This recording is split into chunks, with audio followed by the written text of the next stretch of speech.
MSIDC एक सार्वजनिक बांधकाम खात्यानं MSIDC आपलं एक नवीन चालू केलं, महाराष्ट्र राज्य पायाभूत विकास महामंडळ. कशासाठी केलं? अध्यक्ष महोदय, महाराष्ट्रात सार्वजनिक बांधकाम विभागाचे 8000 इंजिनियर असताना MSIDC का चालू केलं? तर फक्त टेंडर मॅनेज करण्याची यंत्रणा आहे. 8000 इंजिनियर आहेत, प्रत्येक ठिकाणी JE आहेत, डेप्टी इंजिनियर आहेत, कार्यकारी अभियंते आहेत, AC आहेत, CE आहेत. 8000 इंजिनियर असताना त्यांना काहीच काम नाही.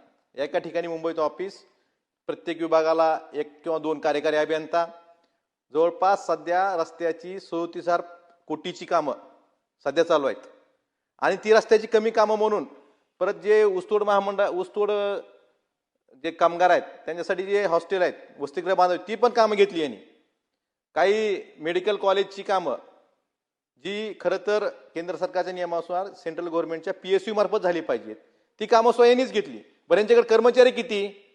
एक MD, बालदी साहेब तुम्ही सांगितलं, MD, एक चीफ इंजिनियर आणि प्रत्येक विभागाला म्हणजे छत्रपती संभाजीनगर विभागाला 1 किंवा 2 कार्यकारी अभियंता. त्यांनी सुपरविजन कधी करायचं? तिथल्या स्थानिक JEला, डेप्टी इंजिनियरला, एक कार्यकारी अभियंत्याला त्या ठिकाणी कामावर जायचा अधिकार नाही, कामचा बसायचा अधिकार नाही. हे कोण कामचा बसायचं? PMCने. मग एवढ्या स्पर्धा परीक्षा देऊन MPSC मार्फत जे सिलेक्शन इंजिनियर करतात त्यांनी काय करायचं? बघ कशासाठी? सगळ्यात ह्यात महत्वाचं काय, गडकरी साहेब आपल्या राज्याचे नेते आहेत, त्यांच्या माध्यमातून आपल्या राज्यात बरीच कामं होतात. NHAIची कामं 40% 45% बिलोनं होतात. ह्या 145 जे सध्या कामं चालू आहेत, मला खरं तर उत्तरात सांगितलं पाहिजे, एक काम सांगा हे बिलोन आहे. 37,000 कोटीची कामं महाराष्ट्रात चालू आहेत, एक काम सुद्धा बिलोन नाही. त्यात आठ काय? टेंडरमध्येच आठ आहे. जर तुम्ही if the tenderer has quoted below the estimated rates the additional performance security of 7.5% of the estimated cost put be tender shall be paid additionally.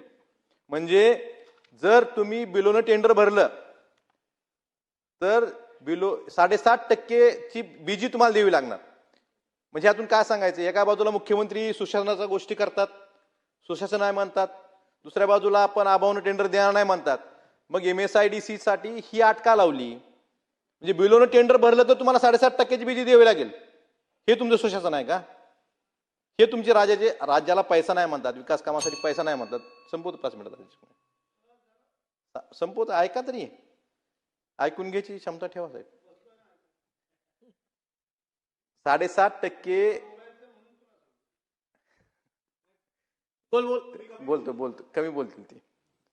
अध्यक्ष महोदय, जर 40% बिलोनं 45% बिलोनं राष्ट्रीय महामार्गाची कामं गडकरी साहेबांच्या डिपार्टमेंटची महाराष्ट्रात होत असतील तर मग MSIDCची कामं बिलोनं का होत नाहीत? बरं, बिलोनं होय, जर एखादा कॉन्ट्रॅक्टर कोट करत असेल तर त्याला ही अशी अट का लावली? म्हणजे फक्त टेंडर मॅनेज करणे, त्या ठिकाणी डुप्लिकेट कागदपत्र दिली तरी चालतात. एखाद्या सेंट्रल गव्हर्नमेंटच्या PSUनं एखाद्या कॉन्ट्रॅक्टरला रिजेक्ट केलेलं असलं, तो कॉन्ट्रॅक्टर ह्यांच्याकडे एलिजिबल होतो.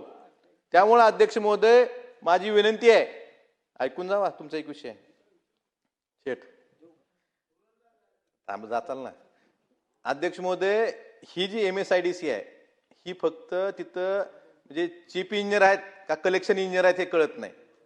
त्यामुळं अध्यक्ष महोदय, माझी विनंती आहे, उद्याच्या उत्तरात त्या जो उत्तर सन्माननीय उपमुख्यमंत्री देणार असतील, सुशासन जर स्वतःला म्हणत असतील तर MSIDCचे जे टेंडर झालेत ह्याची चौकशी आणि ह्या जो भ्रष्टाचार आहे ह्याच्यावर कारवाई करण्याचं धाडस सन्माननीय मुख्यमंत्री दाखवतील का? एवढाच माझा या ठिकाणी विषय आहे.